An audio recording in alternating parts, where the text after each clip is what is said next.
Hi guys.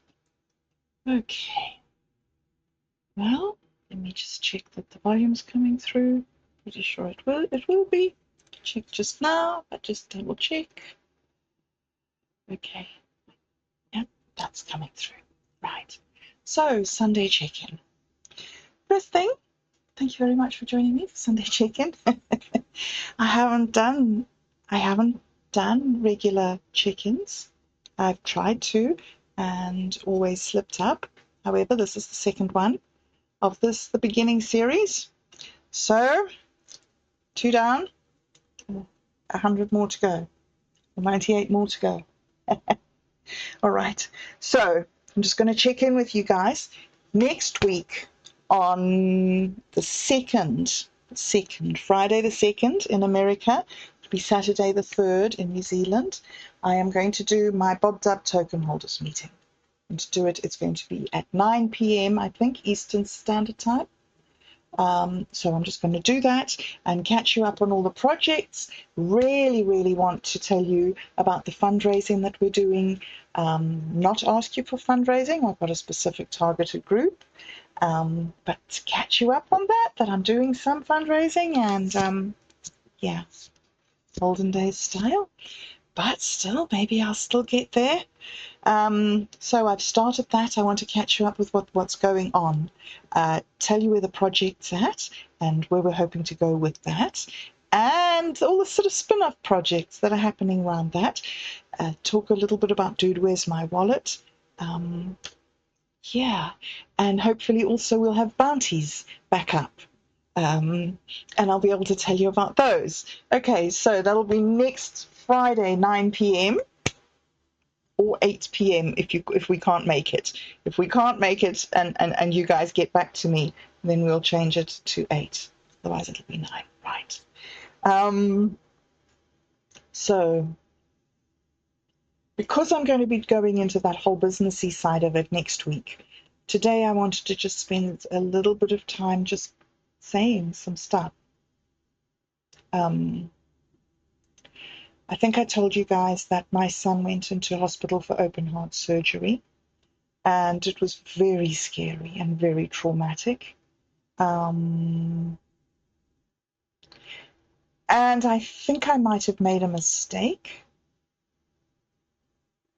and asked him some questions that he wasn't able to answer at the time, because he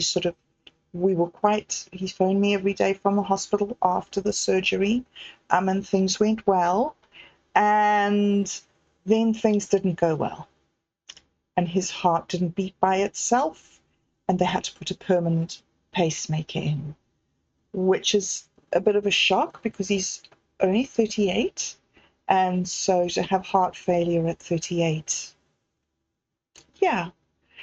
And I don't think that I've really acknowledged the seriousness of the condition, and I don't want to start crying here.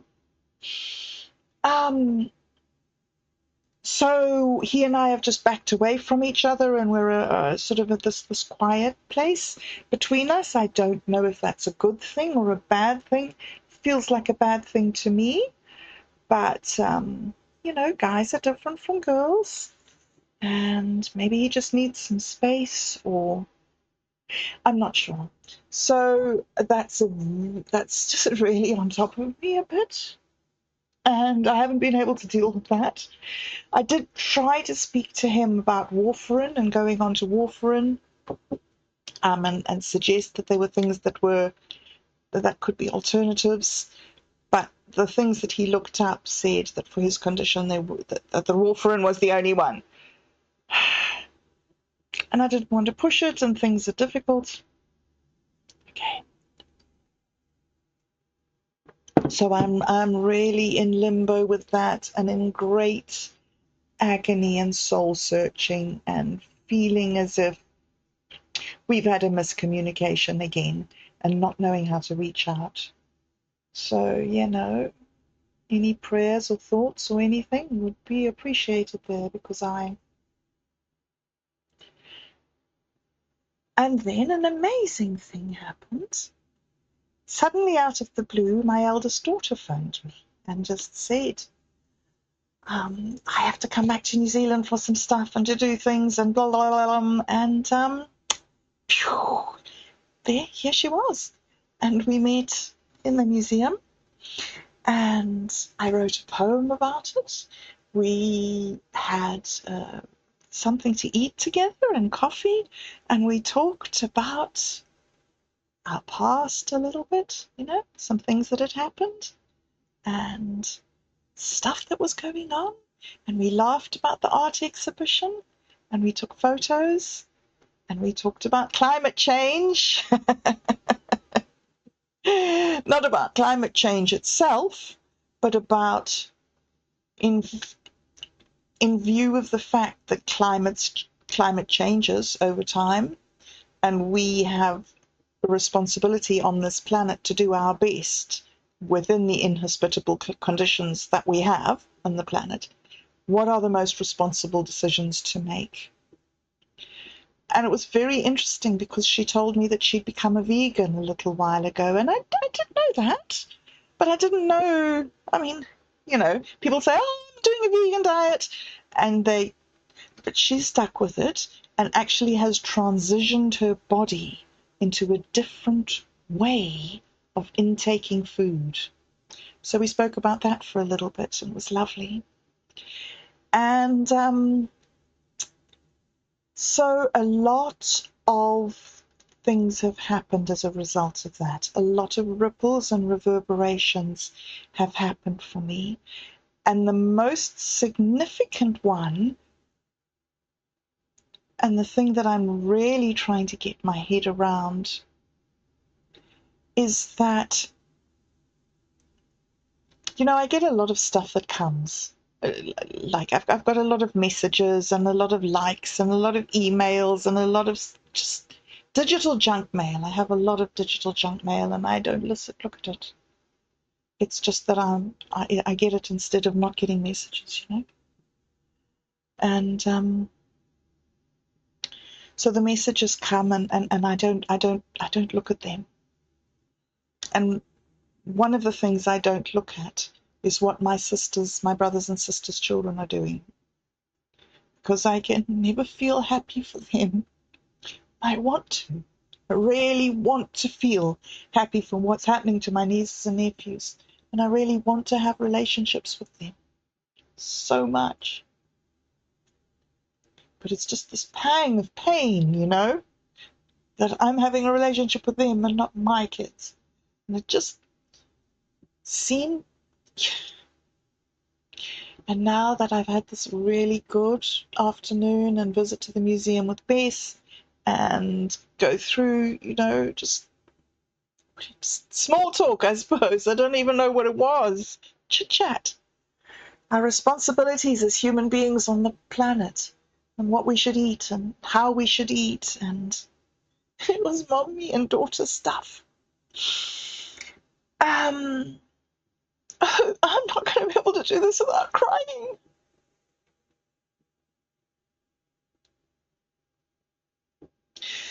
So I managed to look at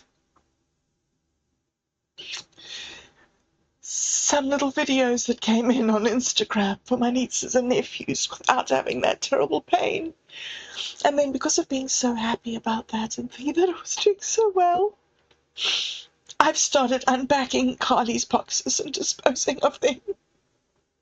Disposing of her goods. So I feel that I've taken a momentous step. I've taken some of her glasses, nice tumblers, upstairs. I've packed up the champagne and wine glasses and put them in a box with some linen that I'll take off down to the second-hand shop. And now it started raining again. So luckily I don't have to do any more for now. So just, really baby steps, and feel that the weather is giving me an excuse, if you like. So that's underway, a significant step for me to take. And the other thing that's great that I'm finding now in the wake of seeing Bessie and catching up and just reconnecting and not feeling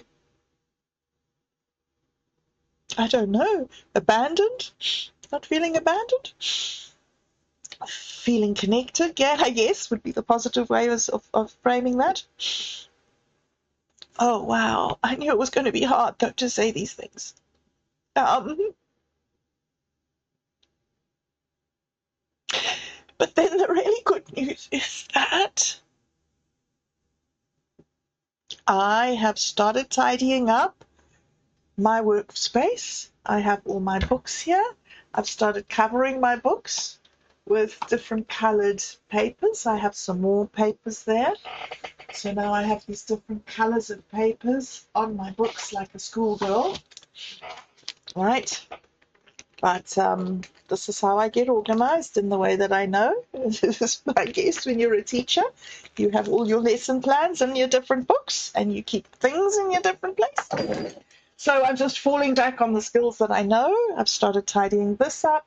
I've tidied up some of the junk, got some of the books organized in the bookcase.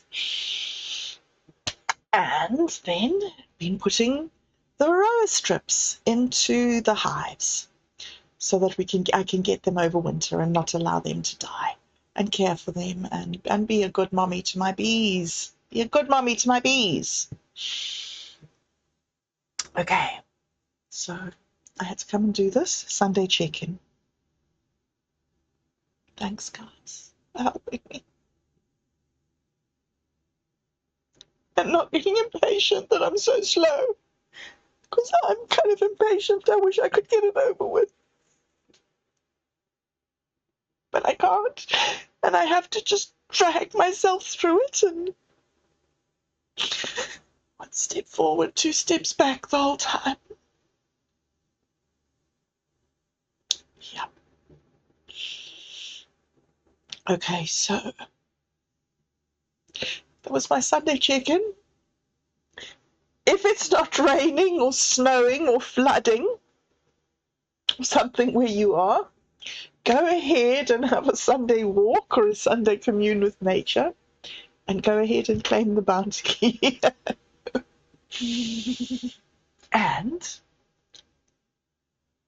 if it's raining and you commune with nature on a different day, not Sunday, go ahead and claim the bounty. And hopefully Otto and I will get to the next level. He's going to let me show him how to put some bounties up and how to claim them, because it's really easy, but there's just a little couple of technical steps that you have to know about. So we're going to go over that on MintMe. And yeah, put my voiceover ones back up and my presentation and stuff back up, but just try and maybe do it for more aware and calculated amounts instead of just pulling random numbers out of the air and putting them on the computer. Try and convert what I'm doing into a sort of a value and see, like, what am I doing? $10 worth? $50 worth? What? I don't know. I have no idea. Maybe it's 10 cents worth. Guys, thank you. Thank you for letting me come and tell you my stories. Thank you for caring and for loving me. And thank you, me, that I came and did this silly thing. This is the second Sunday in a row that I've pitched up and done it. So next time will be 3. I wonder how many thousand I can get to. How many thousand? I always looked at YouTube and all the guys that had done 1,400. This was like 3 or 4 years ago. They'd done 1,400 episodes, and I was like, oh, 1,400. Like, I mean, how many have they done now? And here I am. I'm back on 2. Is it possible? Can I do it, guys? Can I be consistent? Watch this space. Okay, but for now, I'm in the middle of doing the next Dude, Where's My Wallet episode. It's not really Dude, Where's My Wallet anymore. It's Dude, I'm making weird videos. So that should come out later today as well. So guys, thank you. Love you. And See you in the chat. Bye.